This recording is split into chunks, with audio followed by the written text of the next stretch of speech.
So this world is the extension of God, and it does not have defect in it. The reason we are feeling miserable is our own inner world. If we can correct that, our problem will be solved. If you want to get out of this, you have to attach your mind to Bhagavan. So detach it from the world.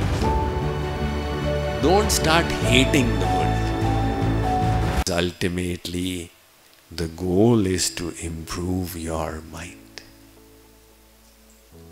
The mind is so powerful it can make hell out of heaven.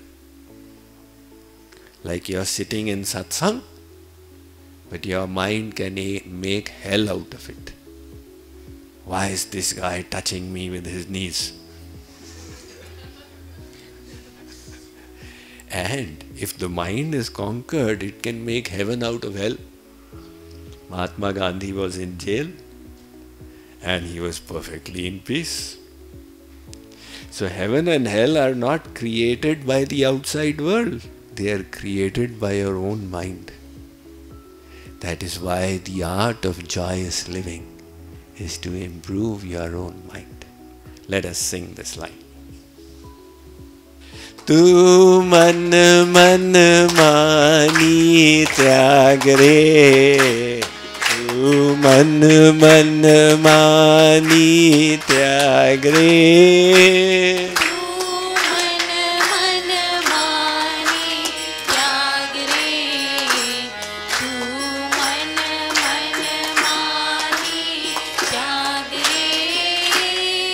बीते जन्म अनंत नींद में, बीते जन्म अनंत नींद में, बीते जन्म अनंत नींद में,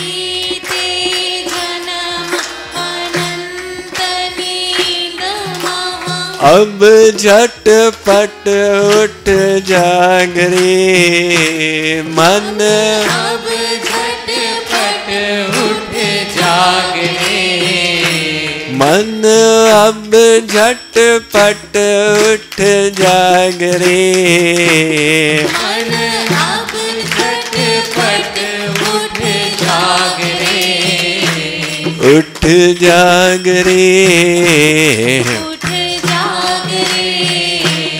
उठ जाग रे, उठ जाग रे।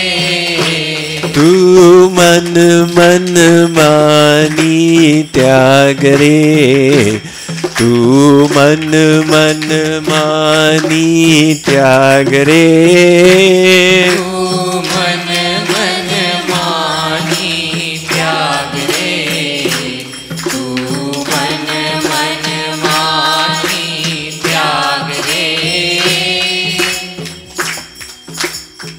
Was being explained that this world is created by God. Factually, the world is not different from God. Just like the sunlight is one with the sun, and the heat of a fire is one with the fire. So the world is created by God from His own self, His material. Now everybody knows that God created the world. All the religious traditions agree God created the world. But if I ask, the material with which He created the world, where did that come from? People don't have the answer. Only our Vedas are explaining that He took His material energy and unwound it. The world came into existence. So this world is the extension of God, and it does not have defect in it. The reason we are feeling miserable is our own inner world. If we can correct that, our problem will be solved. There were once two patients who were admitted into the emergency ward of the hospital. And they had beds side by side, the only two patients in that ward. So because they were bedridden, they used to spend time together. They were discussing about their marriage, their youth, their childhood. One of the patient's bed was close to the only window. So for 1 hour, he would be made to sit so that the fluid in his lungs drained out. During that time, he could look outside the window and he would see the beautiful scene which he had described to his friend. It seems there was a garden, in the middle of it was a fountain, and ducks would come to waddle there, and birds would come and bathe.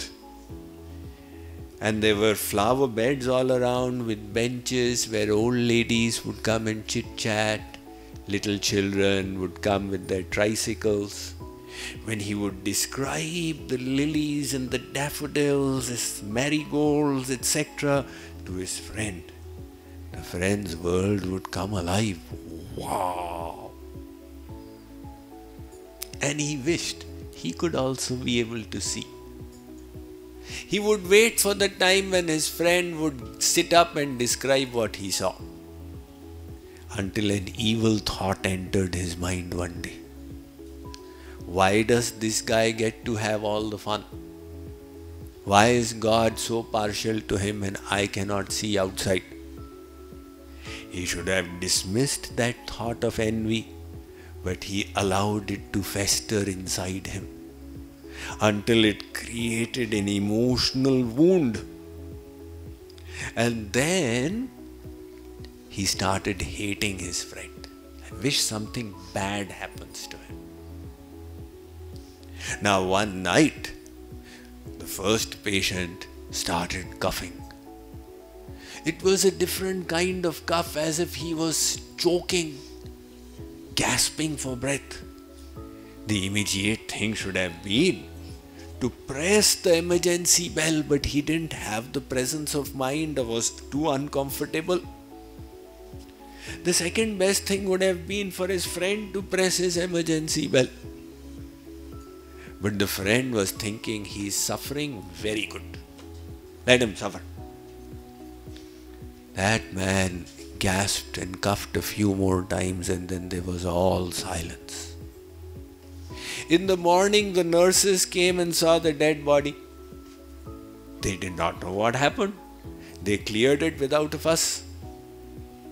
Now he was alone. He waited for 2-3 days so nobody should suspect. And then he made a request. Can my bed be moved close to the window? They said, sure.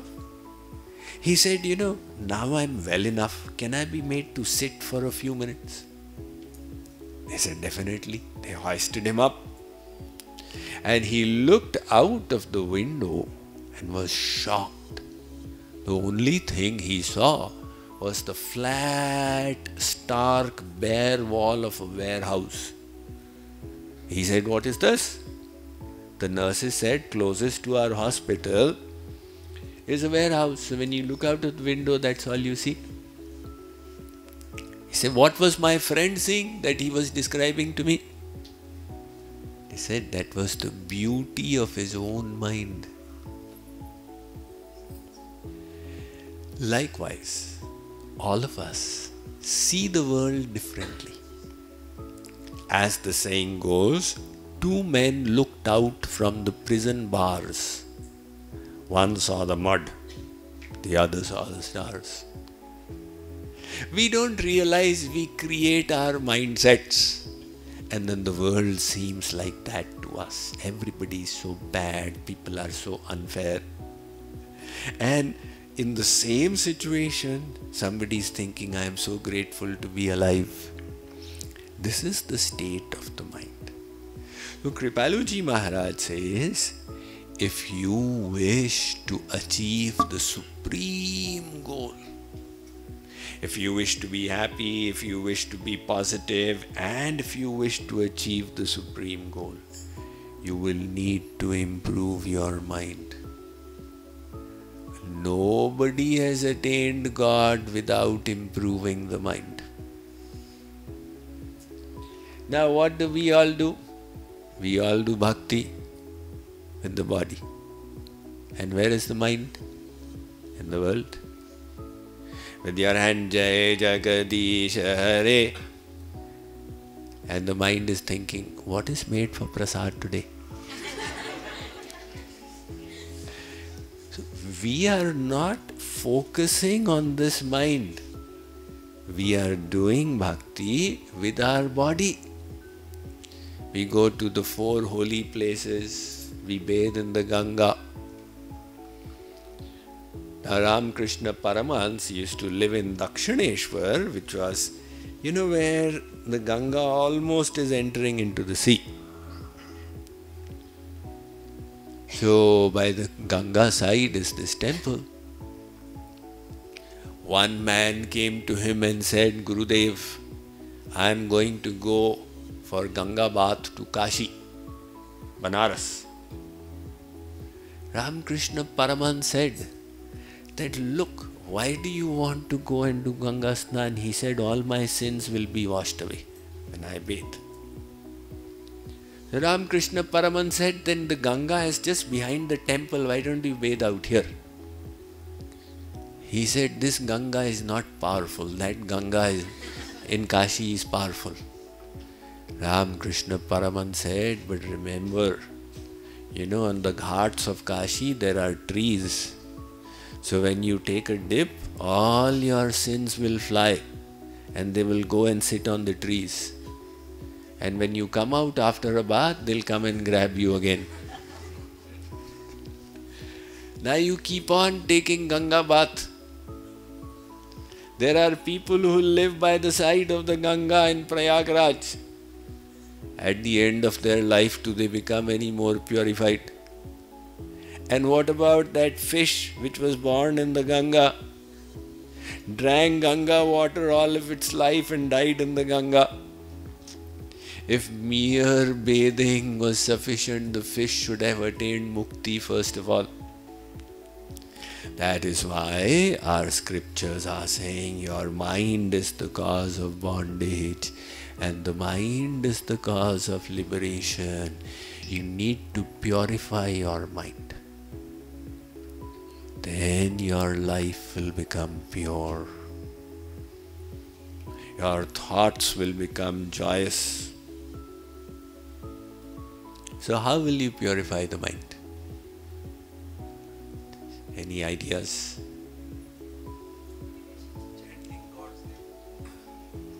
Chanting God's name also is sometimes people chant mechanically. Attach the mind to God. You have to attach the mind to the all pure. Wherever you attach your mind, the mind will take on that color. If you attach your mind to a tamasic thing, to the alcohol, the mind will become tamasic. You attach your mind to some film star, Shah Rukh Khan, your mind will become rajasic. Attach your mind to Devraj Indra, mind will become sattvic. And if you attach your mind to Bhagavan, mind will become gunatit, beyond Maya. So he now says that what did you do in endless lifetimes? Your mind was attached to the world. Now you need to change things. If you wish to get out of this cycle, punarapi jananam, punarapi maranam, punarapi janani jathare shayanam. Shankaracharya says, you were born, then you died. What happened after death? You went into another mother's womb. There you did Shirshasan for 9 months upside down. Now if Swamiji says do Shirshasana for 1 hour, you say now I'll die, now I'll die. And there we were doing it for months. And then again we were born. Then again one day we died, again we started doing Shirshasana. So if you want to get out of this, you have to attach your mind to Bhagavan. So detach it from the world. Don't start hating the world. Some people, they hate the world and they say, I am detached.